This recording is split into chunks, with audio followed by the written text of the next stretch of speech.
I am Coffee Kevin, and I'm here to talk about the AeroPress.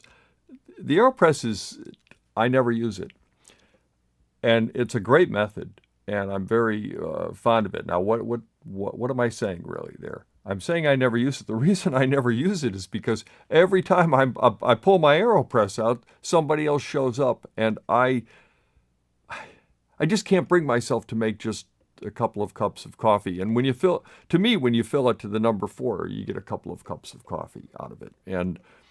But I think it's a great method if I ever have an opportunity where I really know, let's say I'm working an all-nighter and I at 3 in the morning, I say, I could really use a cup of coffee. And I'm really drinking coffee, which I don't usually, to stay awake. I generally am an upbeat person and I pretty much stay awake. The reason I drink coffee is for taste.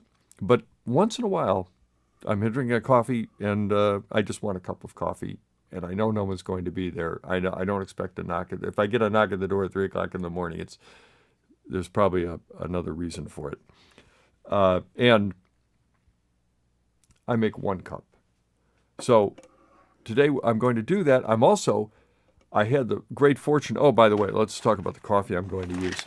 I'm going to Sirius. Sirius is an Illinois roaster, not a Chicago I don't consider a Chicago area roaster. It's I think they're in Champaign. Where are they?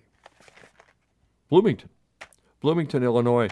I found Sirius by accident. I was on my way to Bunn for a meeting in Springfield, and I needed, on my way home, I wanted to just go to a town where I'd never spent any time, and Bloomington was en route. I went there, got a sandwich, found this cute little roaster, but actually a very good roaster, and I shouldn't be surprised at all in Bloomington. And I've ever since, I somehow always find a reason to get over there. There used to be a CD store right next to it that I found some unusual discs. And so I really like the whole thing. So I always go there. And then eventually I invited them to CoffeeCon. They came, they even did our siphon class in Chicago one year. And I just really like their coffee. This is a particularly good example, a Costa Rican Finca El Pasto, and tropical fruit chocolate and lush. And let me tell you, it's a natural too. It's a natural coffee. And I wish, again, we need an app that can transmit this wonderful aroma, and it is pungent. I've been saving this. Get this. This is from last September, and this coffee's been in the coffee freshness system, preserved, and it still brews, and the aroma is fine. So another little ka-chink for the coffee freshness system. But 1 cup, there are there are a lot of 1 cups now, but when the AeroPress came out, there were very few. Alan Adler based his invention on the Chemex, in fact. But I love Alan and Alex, and they were at CoffeeCon San Francisco, and we were able to capture them. And this is the type of thing, what you're about to see is the type of thing I hope to be able to deliver to all of Coffee Condom. Meaning, I don't know if I wanted to use that term exactly. That's the problem with improvisation. Well, anyway, it's everyone who's in the CoffeeCon, among the fans of CoffeeCon, I'm one of them, is we want to bring presentations like the one you're about to see, and I have the whole thing, so it's about 30 minutes long. So take a look at this, and these types of moments are really significant because this is a brilliant inventor talking to everyone about his invention and how it came to be. So enjoy this, and I'm going to get ready and brew an AeroPress afterwards, but it's really anticlimactic. Please give a warm welcome to Alan Adler. Thank you all for coming today. I thought I'd tell you a little bit about the history of the AeroPress, and then brew some coffee for you right up here. And we have a coffee brewing lab, as you know, where you can come in and brew some yourself. The next lab will be in a few hours, and it's around the corner to the right, back there. How many of you presently brew with the AeroPress? So that's nearly everybody, huh? Okay, well, this is a picture a friend took of my working on my lathe, and this is the lathe that I made the many AeroPresses on. Our company started with this, which is the Aerobie flying ring, in 1984. I was an electronics engineer and had, as a hobby, studied aerodynamics because I loved sailing and I wanted to design sailboats. And I licensed some flying toys that I applied my newly acquired knowledge of aerodynamics towards. But usually my licensed designs only stayed on the market for a couple of years, and when I developed the Aerobie flying ring, which was my best design ever, my good wife suggested maybe we should start a little business and make and sell it. And we did. And that business is about 30 years old today. And the Aerobie flying ring, for nearly all of those 30 years, was our best-selling product. But now it's had to take second place behind the AeroPress coffee maker. So this is Aaron Hemmings in Mendocino, California. He set the current world record with the Aerobie. He threw it 1,333 feet, which is 13 feet beyond a quarter mile. And the Aerobie actually lodged in a bush about this tall. If not for that bush, I think it would have been about 1,350 feet. Now, this may seem really silly to show you a picture of our Christmas party, but there's a method to my madness. This woman right here in the red sweater is Pam Abbott, wife of our sales manager, Donald Abbott.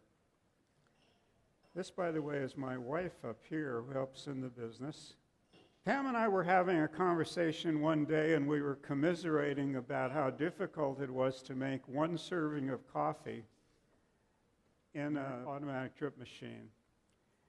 And I sort of got interested in the challenge of that, and the next day found me experimenting with pour-overs, which I did in my kitchen for a month. And it was during that time that I decided that 175-degree water made the best tasting pour-over. But I was frustrated by the fact that the drip process took about 4 or 5 minutes. I tried to speed it up because I thought if I shortened the process, the coffee would be less bitter. I tried pressing on the slurry of coffee with a spoon, and really nothing happened. So I got the idea of making a closed chamber. This is a sketch that I drew in my engineering notebook in 2004. And it's not terribly different from the present AeroPress. There's a cup, there's a cap with holes in it, a chamber with a flange to sit on the cup. And I went over to that lathe that you saw in the picture a minute ago, and I made one of these. It was probably this one, considerably skinnier than the present AeroPress, but I was just blown away with how good the coffee tasted because the total wet time was only about a minute. The longer you brew coffee, the more bitter it gets.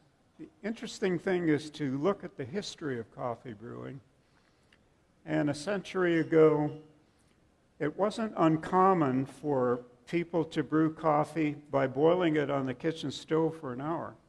When I was a kid, we had a percolator which circulated the same brew again and again and again and yet again through a bed of coffee and made pretty bitter brew. And a really big breakthrough probably occurred approximately in the late 60s, maybe early 70s. The automatic drip machine only passed the water through the bed of coffee one time. And I think that the increment of quality of brew was just remarkably high, going from the percolator to the single pass automatic drip machine. I tried some pretty weird things, like over there on the left is a bicycle pump that was used to pressurize the chamber. It worked, but it was really not necessary. When I had working prototypes, I had the good fortune to meet this guy. Do you all know who he is? This is Kenneth Davids. He gave a talk here today. I bribed him with a bag of macadamia nuts a few minutes ago to autograph my copy of his book, which is the best book on coffee I own. And he did a lot of professional tasting for us, confirmed 175 degrees Fahrenheit as a good temperature to brew. So this is the final product, the AeroPress. That's my granddaughter Constance's hand on top of the press. We like to brew into a sturdy mug with a broad base like this, and it's fun to use a glass mug because you can see the result. So, Scott, where are you? I'd like the, oh good, Scott is my grandson, and he's going to bring the kettle up here. So I want to actually brew some coffee and talk about it a little bit. This is a really nice kettle. It's a temperature control kettle.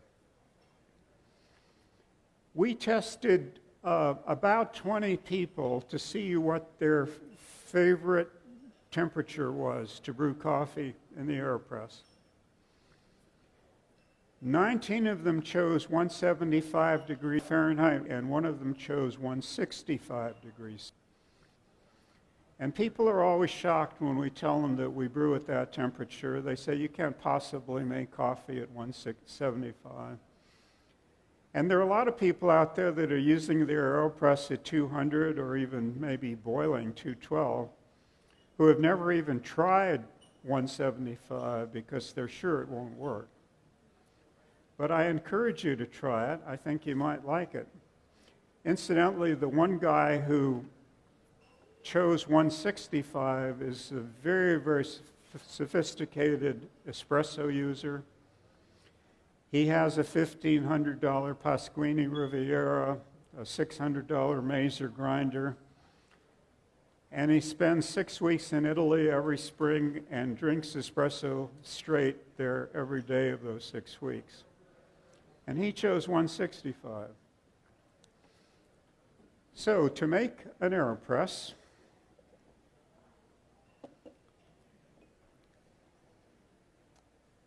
first of all, you put a paper filter in the cap, put the cap on the chamber, put the chamber on a nice sturdy mug,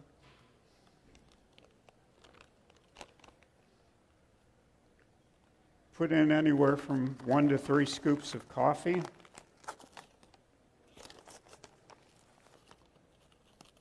In our current printed instructions, we suggest fine drip grind, which works well. But I think we'll change the instructions with the next printing to espresso grind. The quality of the coffee you produce either way is equal. But you get a little bit more coffee for your dollar, a little more brew to drink for your dollar, if you use a very fine grind. It's really an economic decision. The flavor can be good either way. However, in order to make an identical cup with, say, drip grind versus espresso grind, you would adjust the espresso grind and use a little bit less coffee, perhaps 10 or 20% less. And it's because the very fine particles expose more of themselves to the water. So I like to give the chamber a little knock just to level the bed of coffee. If the bed of coffee isn't level, occasionally the water will shoot right through into the cup without really brewing.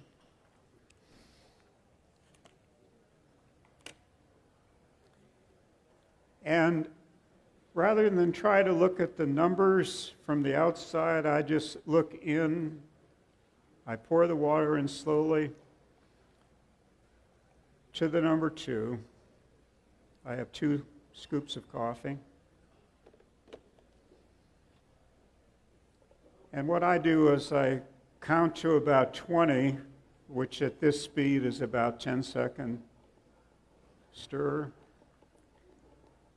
And this is really when most of the extraction occurs right now.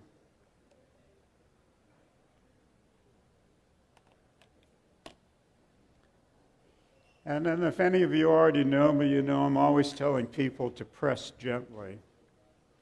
If you press hard, it compacts the bed of coffee and slows the process.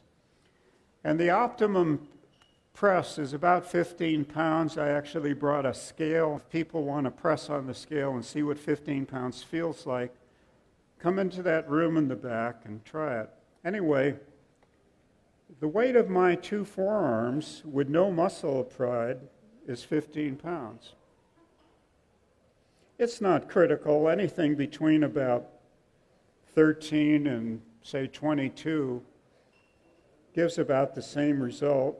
But you can see the water is slow, or the brew is slowly dripping into the cup.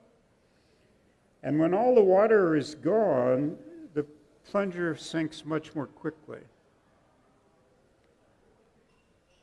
Now, one of the serendipitous results of the AeroPress invention was totally unplanned for. It's self-cleaning. You take the cap off. We eject it into a travel mug because the pucks end up in our garden. My wife has a very green thumb, and she likes to feed our flowers with coffee grounds.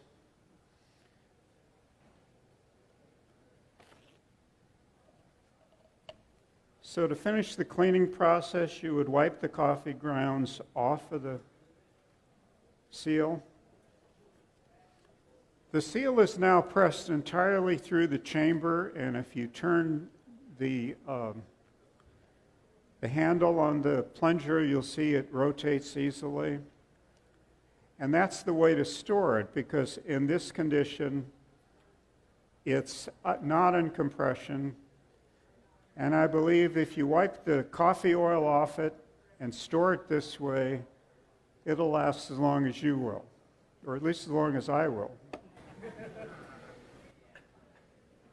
Now, what we've pressed right now is concentrate. Depending on the amount of water and how much coffee we started with, it's anywhere from 2 to 4 times stronger than ordinary American coffee. Ordinary American coffee is about 1.25% coffee and the rest water. This concentrate is probably roughly double that, about 2.5%. But if I had used 2 scoops and filled to the number 2, it would have been about 4 times stronger than ordinary coffee, which is the strength of classic espresso. But I've been served espresso that was half that strength, and I've been served espresso that was double that strength. But the classic espresso is as defined in the Italian books like there's one called Espresso Coffee by Ely and Viani, is about 5% coffee and about 95% water. Now, if you wanted to dilute this to American coffee, you would add an equal amount of water. If you taste it, though, you might find that you like the taste of it as is, because AeroPress coffee has 1/5 the acid level of ordinary drip coffee and 1/9 the acid level of French press coffee. So a lot of people drink it straight. It's a way to get your caffeine medicine in the morning with a little bit less water. If you want to make a latte with this, I would have filled, for a single scoop, I would have filled only to the number on the chamber equaling that 1, which I used 1 scoop. Or if I were making a double latte, I would have used 2 scoops and filled to the number 2. But for American coffee, I put in a little extra water because you're going to be adding water later on anyway. Now you might think, well, why not just put in the whole chamber full of water? And you can. But it won't be as good, and it'll take longer to press through. And the reason is that if you fill the chamber entirely full of water and press all of that water through your puck of coffee, it'll be more bitter and more acid. And I don't think you'll like it as well as if you press just with water to the number 1 or number 2 and then add water. I joked once that there are some people who would prefer to jump off the Golden Gate Bridge than add water to their coffee. But it does make the best tasting cup. With regard to temperature, I often meet people who say, yeah, well, I follow your instructions. I turn off the kettle after it whistles, and I wait a minute before I brew. And I can tell you, for a small kettle like this, you need to wait about 15 or 20 minutes for it to get down to 175. And if you don't have a temperature-controlled kettle, you can get a little dial thermometer like that. And usually you can find a hole in the lid, or you can even drill one yourself. And what I do when I'm using a kettle like this, which is always the case when the electricity goes out in our house, is usually the kettle will start talking a little bit when the water's up around 150 or 160. It'll start to tick, tick, tick. And around that time, I just pay a little bit of attention to it, and I shut it off around 170, and it usually coasts up to about 175. We've had just absolutely fabulous luck with the acceptance of the AeroPress. This was a 2-page photograph in Business Week where they call it the world's greatest single-serve coffee maker. And an interesting thing that we never would have thought of in a million years is AeroPress competitions. There are competitions going now in over 40 countries, and you saw some of that on the CBS video. Brewers compete purely on taste. These are some trophies that we made for the World AeroPress Championship. We've molded AeroPress in gold plastic, silver plastic, and bronze plastic for first, second, and third place. The idea of having competitions was the invention of Tim Wendelboe, who's a well-known coffee expert who owns a cafe in Oslo, Norway. And he held a competition in his cafe in Norway about 6 years ago and called it the World AeroPress Championship. They repeated a year later, and after that they started to move around the world. They've been in London, they've been in Portland, Oregon. Most recently, it was Rimini, Italy, on the 9th of June, which happened to also be the day that the CBS video aired. Now, people sometimes ask me about brewing the inverted way.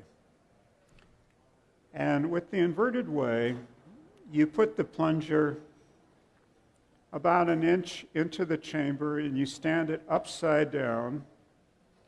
You put your coffee and your hot water in, and you stir it, and you could steep it forever that way. And that's the way I recommend you brew loose tea in an AeroPress, because if you try it the normal way, the water will run through in a few seconds.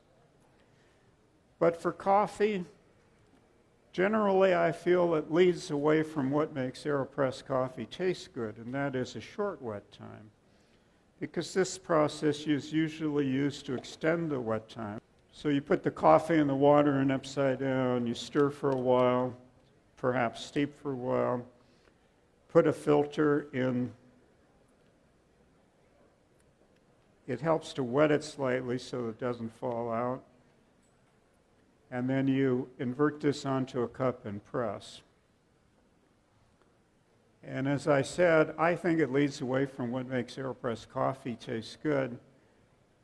In the United States Championship, about half of the competitors this year in Seattle, about half of the competitors started out inverted, but the top 3 finishers were all the normal way that I demonstrated to you.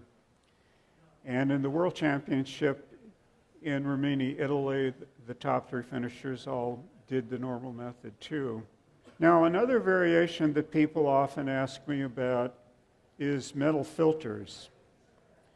You can buy a metal filter the same size as our paper filter. And I made filters like that, or had them made. It's a chemical X process, and with the chemical X process, you can make holes in metal that are only 1/1000th of an inch in diameter, which is like 1/12th of what the holes in a typical espresso portabasket are. And the coffee just doesn't taste as good. And I asked Tim Varney once, who runs most of the World AeroPress Championships, which recall are judged purely on taste, if they're allowing metal filters. And he said yes, but no metal filter is ever want to heat. And heat is 3 competitors tasting, and the winner of that heat goes on to a later heat. And perhaps the best reason of all why I don't use the metal filter is that it turns out that coffee that is brewed without a paper filter contains 2 lipids or diterpenes. These are like oils called cafestol and kaweol. And these 2 lipids have been found to be the most potent cholesterol-producing chemicals ever discovered. So people who drink coffee that's made with an espresso machine or a French press or any metal filter have about 10% higher cholesterol than people who drink paper-filtered coffee. And I'm talking about LDL cholesterol, which is the so-called bad cholesterol. And if you Google coffee cholesterol, you'll see what I'm talking about. There's a lot out there to read about. One thing we were kind of curious about was the AeroPress filter is a little bit smaller, and we wondered how it stacked up in removing those 2 lipids from the brew compared to a cone filter, which has obviously a lot more paper in it. And it was exactly the same. Espresso coffee, for example, has roughly 4 milligrams each of cafestol and kaweol, and cone drip or AeroPress drip coffee has 1/10 of a milligram, which is 1/40th of each. I was also curious to know what happened if you reused our filter, because it's real easy to reuse the filter 10 times. I had the lab that was measuring this measure the level of these lipids after each reuse, where the filter was just being rinsed off between uses. And gradually over 10 uses, it went from 1/10 of a milligram to 2/10 of a milligram. So it was 1/40th of unfiltered coffee to start, and if you used your filter 10 times, it would be 1/20th. These are AeroPress basics distilled to the absolute minimum. Put a couple of 1 or 2 scoops of fine ground coffee in your chamber. Shake the chamber. You saw me do that. If you're making espresso strength concentrate that you want to use later on as espresso or cook with it, believe it or not, you can make delicious chili with espresso strength concentrate. Or make a latte or a cappuccino or even a straight espresso. I would add water to the number on the chamber which equals the number of scoops of coffee you put in. But for American coffee, I would just add to the number 2. Stir for 10 seconds, press gently. Press gently, press gently. It's my biggest tip, press gently. Then add water for American coffee or milk for a latte. I just cold milk in there and put it in the microwave oven for 45 seconds. I don't fuss with foam because I don't think it's worth the trouble. I've been touting 175 Fahrenheit water. I have found that with very light roasts, like cinnamon roasts, I like it a little bit better with 185 water. I tried going higher than that, but it didn't seem to matter. This is a roast that I made myself. This would be called a full city roast. It's a medium roast, and that's a chunk of milk chocolate in there. So you can see it's about the same darkness as milk chocolate. The beans are not absolutely flat. They have just a little bit of sheen on them. They're not wet. And that's my favorite roast. These are 3 roasts. The one on the left is French roast. The one on the middle is too young to be taken away from its mother. And the one on the right is cinnamon roast. And I find cinnamon roast to be sour, so I prefer the medium roast. And medium roasts, I think, were the favored roasts for most of the country for 50 years or so. This is a VST refractometer that I can measure my coffee with. This is a good way to make foam if you don't have an espresso machine.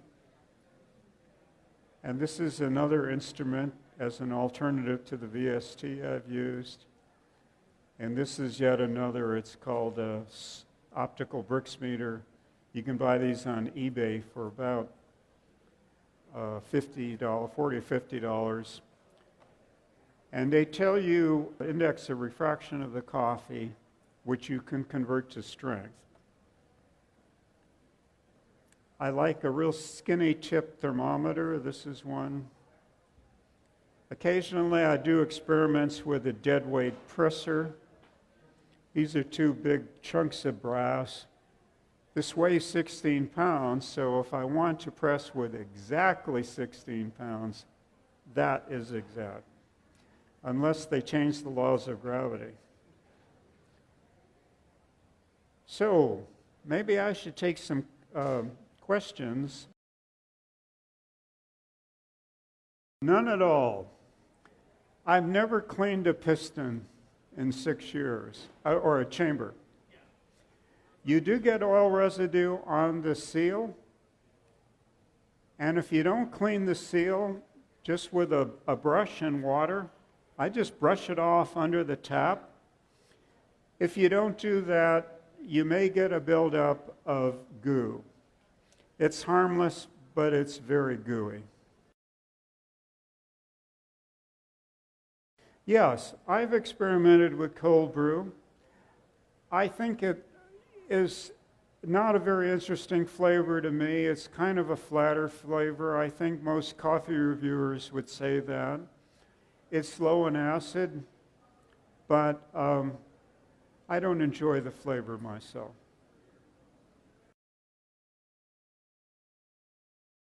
I tried it once and it made such a mess I never tried it again.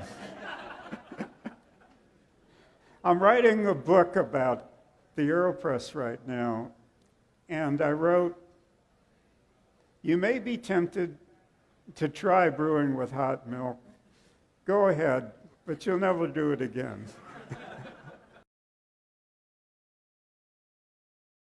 The way I did the tests was I would give them 2 cups to drink. Both cups were at about 140 Fahrenheit, which is a preferred flavor for drinking. And I'd say, which one do you like best? And I always started out at 175 and 185. And as I said, 19 out of 20 people chose 175. So then I brewed 2 more for them, 175 and 165. And 19 out of the 20 people still chose 175, and 1 guy chose 165. His name is Tom Osborne. He's a fascinating fellow. He's the inventor of the HP 35 calculator. Yes? At what point did you realize that the AeroPress was going to be a huge success? Was there a turning point? Was it gradual, or was it? I think it was when I tasted it. And we had spent 20 plus years creating distribution for sporting toys. In our booth upstairs is Alex Tennant brewing coffee for people. He's our general manager. And I invited Alex over to my kitchen and brewed him a cup of AeroPress coffee. And he took a taste and he said, "Alan, I can sell a ton of these." And he knew better than I knew what a hardship we were facing, creating an entirely new distribution system. But I'm really glad we did. It's double the size of our company. No. I've had some requests for a bigger AeroPress, and I've experimented around a little bit, but I don't have one yet that I like a lot. However, I feel that the current size meets about 80% of brewing occasions. That most of the time, people seem to like to brew 1 or 2 servings. You can really stretch it to 4 if you're careful. And I've developed this technique for entertaining where I'll brew up some concentrate before the guests arrive, and then I can serve any number of people very quickly. So I don't feel very much motivation to make a bigger one. For a bigger batch, there's still the automatic drip machine out there, and I probably won't do any iterations. Yes, 2.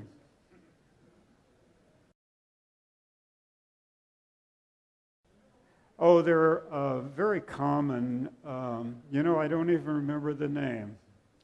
I don't have the fancy one like Technivorm, for example. I shouldn't really say this because I'll probably be sticking my foot in my mouth, but the Technivorm brews a little bit hotter, and I've been a contributor to Coffee Geek for years, the forum. And on 3 different occasions, I've seen people write in, "I finally bought a Technivorm. I've been wanting one for 10 years. I finally bought one, but my coffee is bitter." And so people start suggesting Guatemala or Yurgachev or something like that. And I think to myself, well, of course it's bitter. Your water is hotter. Well, I think we're done, and if any of you want to come to our brewing session, what time is my brewing session? 2:30? It's back there and to the right. So thank you very much.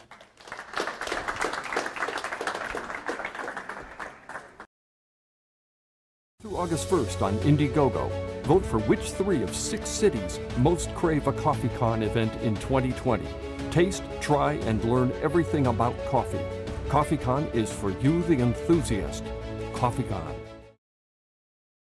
Definitely very excited seeing that clip at the end. That's CoffeeCon, and CoffeeCon there's nothing like it. I've been to every coffee show there is. That's not that's not 100% true. I didn't go to the San Antonio Coffee Festival the first year. Uh, I didn't go to a couple of other. And I've never been to the London Coffee Festival. I've been to the New York Coffee Festival. I've been to the. Those are primarily trade shows. San Antonio may not be, or they're simple tastings. And by simple, don't get me wrong, I'm there, but that's what they are. They're just tasting coffees. CoffeeCon is unique because CoffeeCon has the tasting, a massive tasting of at least 20 or more coffee roasters with their best, and each multiple samples, craft brewed the entire time of the show. The other thing is the classes. The classes, most of the others, New York Coffee Festival has classes that are 100% for the trade. You know, how to manage your employees, how to market, how to blah, blah, blah. All the things totally necessary for the trade, not necessary for consumers. And frankly, consumers are left in the lurch because consumers need to learn and want to learn about brewing. Another thing that Alan, I hope Alan's, if you're still with us, it's because you already probably know this, but Alan emphasizes is the brewer. I'm going to use a music analogy, but it's like listening to a recording and saying, well, the flute playing is beautiful in this symphony. That's a testament to the quality of the flute's manufacturing. That's true. The origin of the flute is very important. It's also kind of important that the flute, the person playing, the flautist who's playing that part, plays it beautifully. It's also important that you're listening to it on a reproduction machine that plays it beautifully. They're all important, and training your ears to appreciate them is final step. So all of us have a part in this. You know, it's the old it takes a village. It literally, with coffee, is much more like that, and that's why I've always cringe when I hear the wine analogy. Oh, well, coffee's just like wine. It's, you get a great coffee and you're there. And I'm sad to say that some coffee roasters are the perpetrators of that flawed analogy. It is not just the quality of the coffee bean that you get. And this gets into the whole, it doesn't make any difference what kind of brewery you have at home. Spend your money on getting better coffee. That's nonsense. There's an enormous difference in the quality of coffee that you get when you brew a cup properly, which is my little cog. And it is... Okay, so I'm going to use this, and this is Alan Adler. The only time we've ever had even the slightest disagreement was when I posted a picture once. It wasn't using this one; it's using a glass. Alan said, "Oh, I had someone broke because you pressed down on it." Well, the glasses, and I've got glass today. This is, by the way, very, very heavy-duty glass. I'm knocking on it like that is dramatic, but it is very worthy. Also, I know these are the same item, but this, I believe, is newer. This is an older one. I prefer this one for demos because you can see a little bit more into it. However, it makes no difference otherwise. Let's show you what I'm going to do. And I'm going to following Alan Adler, making an AeroPress is kind of like a lecture by Orson Welles on filmmaking, and I'm going to now shoot a short segment. with my home camcorder. But, I am using an AeroPress. Put the filter in here. A lot of people pre-wet the filter, but I notice Alan doesn't, and I don't. So there. And you separate these. As he pointed out, it virtually cleans this every time you use it. I'm going to make 1 cup of U.S., what he calls U.S. strength American coffee. One could call that dilute. But I'm going to I'm going to put the grounds in. I grind this, again, I'm using Sirius coffee roasters, which are Coffee Hound is, I think, the store's name, but Sirius is what they market their coffee as. I'm very, and this is a beautiful coffee. Yes, it is a later roast, so I don't know if Alan would like it. I bet you Alan would like Henry's coffee. Henry's was at CoffeeCon San Francisco. Really fine man, but also a great coffee roaster. And one of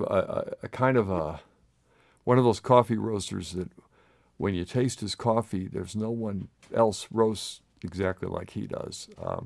I mean, one could argue that's true for a number of roasters in the country, but he is definitely in his own world, which is part of the artist in him. We haven't seen him for a while because we haven't been back to San Francisco. Again, please vote. I don't know where the voting is. I don't really follow it. I do the content here, and I try to plan the shows. That's enough for me to do. I used 1 of these scoops. I did not weigh it. I wanted to make this very easy. I've got the temperature set for 176. It's one of the presets on this. It's close enough to 175. Hopefully the Specialty Coffee Association won't be too hurt that we're not following their, it's not really theirs to begin with. But it's the standards that have been set. But it's a different method. It's, I don't know, but, it's I think it's pretty valid. They do appear at the Specialty Coffee Association. In fact, I've seen AeroPress competitions there. 176. What am I going to do that's special? I'm going to take this and I'm going to... Oh, the reason I did bring a scale for a reason. I took it out of the shot at the last minute. I said, why did I bring this? I did bring it. I brought it to use the timer. And I'm going to start the timer as soon as I pour the water in. I'm going to pour just a little bit of water in. And I'm going to hit the start, and I'm going to give it 20 seconds. Mind you, I'm not using the inverted either. I had forgotten that Alan recommended that, so it's not a conspiracy, but I just don't happen to use the inverted. I generally agree with him about that. There's the strength of the AeroPress is how quickly you make coffee, and to me it's too fussy to... I like, maybe because I'm getting older, I like, though, a simplicity in methodology. If it doesn't hurt the quality of the taste, and fortunately I don't think it does. I think sometimes we get a little too fussy. Okay, I let that go longer than I would have, and now I'm going to pour it up to about 2. Okay, and then a little short of 2 because I was a little later than I normally would have been. And then I'm going to stir it 4 times. 4 little stirs. So and then I'm going to,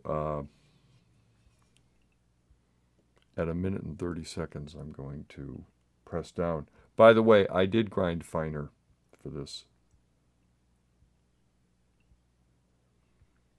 And it's 1 minute and 30 seconds now. And one thing that Alan told me is basically just let gravity be your friend. This should take about 30 seconds, and I'm enough of a type A personality. I'm not that strong, but I'm enough of a type A personality that I want to hurry things along and don't. Over pressing, I think, increases bitterness. And I also don't wait for when I hear the start of that sound, that's the kettle. It came in at a bad time because normally we'd be able to hear that. It's dry. I can see it's dry enough. I don't press anymore because that's also bitter components. We're at 2 minutes, and which is just perfect for the brew time, in my opinion. And I will set this down, and that's fine. I'll set it down. Oh, you know what I'll do? I'll set it on here. That way it will drip a little bit, and it's also delicious smelling.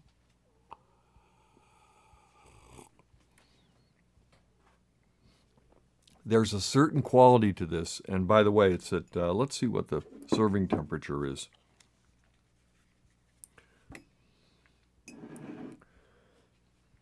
Is that a good spot for me, Michael? Oh, yeah. Here we are. There we are. Yeah, I can see it. Okay, 125. 125 to me is just about a perfect drinking temperature.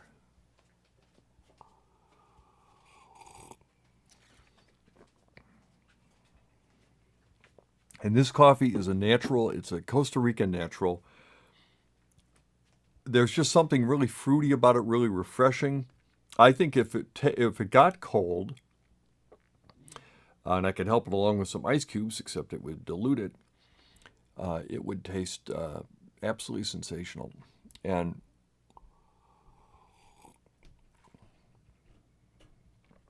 what a great and different tasting coffee than any other.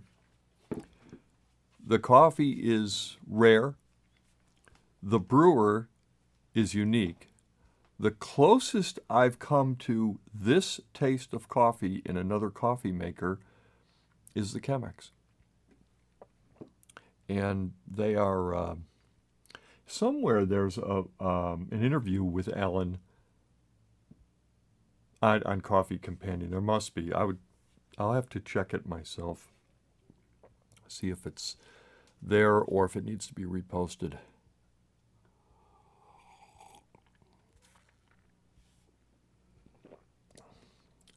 Just delicious. And a credit to the coffee, a credit to the roaster, a credit to the